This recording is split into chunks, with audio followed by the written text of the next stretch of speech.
Hi. Have you ever felt suddenly anxious, overwhelmed, ashamed, or emotionally flooded when nothing overt has really happened? Maybe you're at a family gathering or with friends, and all of a sudden there's a sense of overwhelm or feeling strong, feeling small, or some anxiety. Your mind feels confused because nothing really went wrong, but your nervous system is sending signals that something is wrong. This is called an emotional flashback, and these are common in people that have had histories of childhood abuse, childhood neglect, just a rough time as they grew up. And the flashback isn't like a picture memory, it's not something that's stored as particular dialogue or taking you back to a certain place. It's more memory of ongoing environmental stress. So, say in my case, it was hard to make a mistake. If you made a mistake, then somebody might get angry and you might have to deal with their anger. And so, you make a mistake in your adulthood, and that comes flooding back. Recently, we had reservations for a family member's birthday party, and I was responsible for them.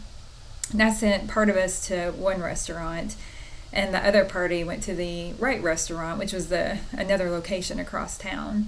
And when we got to the wrong restaurant and I realized what had happened, I felt so much shame, so much heaviness in my body. And the interesting thing is nobody said anything to me. They're just like, well, we'll just drive to the other restaurant.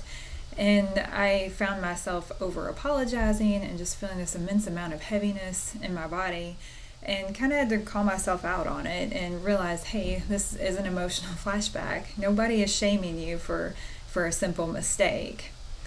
Emotional flashbacks aren't failure, it's just the nervous system continuing to do what it did in the past in order to keep your environment calm and to keep things safe. The right reactions happen because the experiences that happen to us through childhood are the experiences that are going on while our brain is developing. So we really have to work at reprogramming ourselves to know that that's not the way we exist in our adult world anymore. Triggers for emotional flashbacks can include family gatherings, maybe just a tone of voice, smells. Feeling dismissed is a big one. If you're talking to somebody and you're wanting to be heard and you kind of feel dismissed, that can definitely trigger things. And it sounds bizarre, but feelings of calm can trigger emotional flashbacks because sometimes it wasn't okay to rest or to have quiet and peace, and you had to be alert because you know that that situation was not going to last. So sometimes, ironically, feeling calm can trigger an emotional flashback. Therapist Pete Walker, in his book Complex Trauma: From Surviving to Thriving, talks about emotional flashbacks, and he lists several ways that you can deal with these. The number one way is to name it. That, hey, you notice the feeling, you notice there's no current reason for it, and so you say, hey, this is an emotional flashback. It's 100% valid that I feel this way, it just may not be linked to the current moment. So then after you realize what's going on, that you're being triggered and taken to somewhere in the past, work on orienting yourself to the present. You might even note the year and the date. Note to yourself, how old you are. You can look around, count colors, notice objects in the room, things to bring you back into this present moment.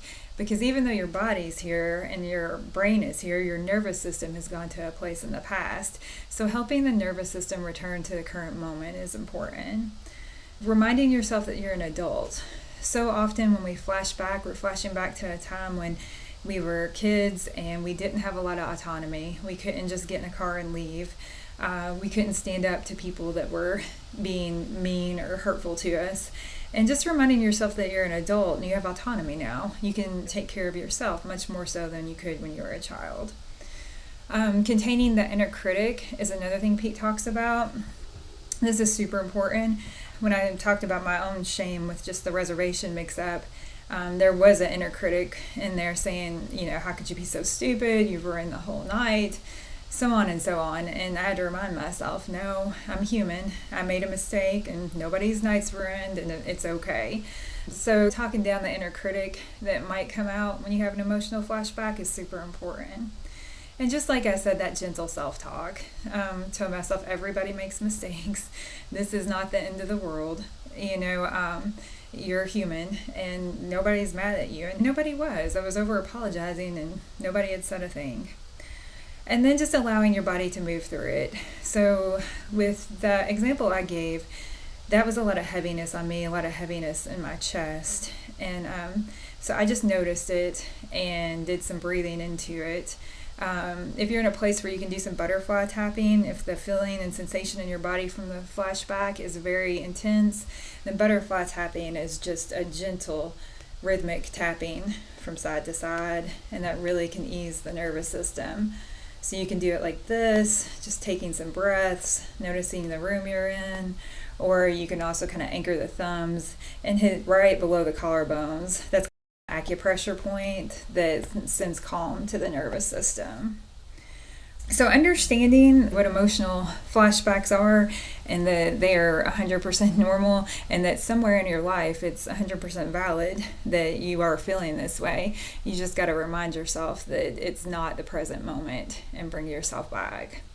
Pete Walker's book is free on YouTube, and I do have that on my channel if you'd like to check him out, and I will link his 13 steps to use during emotional flashbacks on the video description with a link to his website where that information is. So thanks so much for watching, and take care.